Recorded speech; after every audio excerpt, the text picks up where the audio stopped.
嗨，这里是 Dimi Studio。那我们今天简短的来聊聊半音阶口琴使用一段时间到底值不值得整理这件事。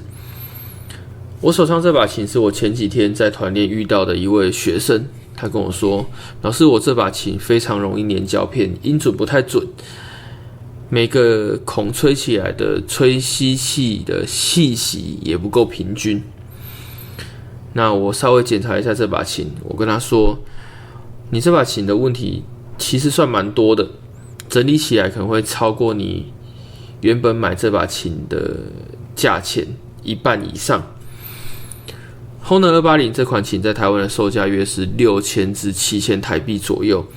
那我跟他说，这把琴给我修，我会收你3到4千块。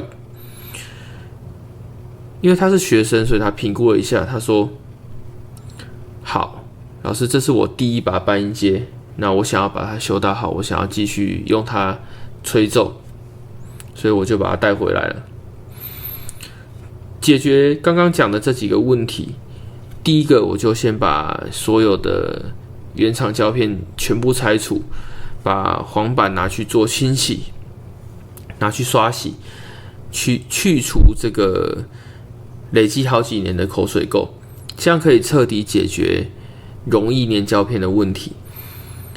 每一颗音符我都确认过音高，该调整的我都有做调整，最后确认簧片的间距，让每一颗音符吹起来的感觉是相似的。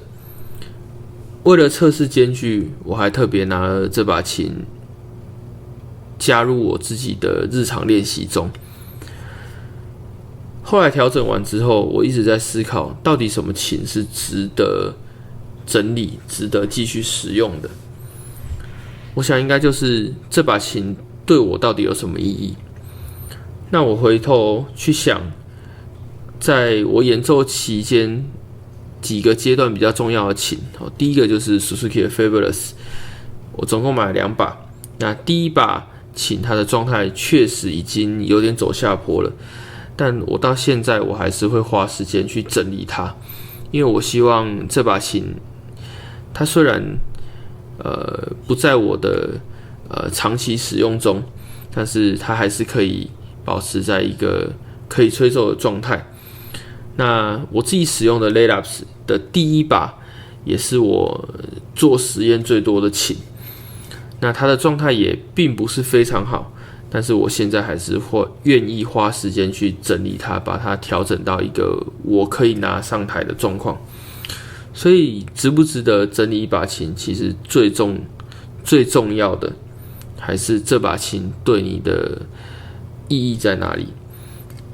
这是我这几天修口琴的心得，跟大家分享。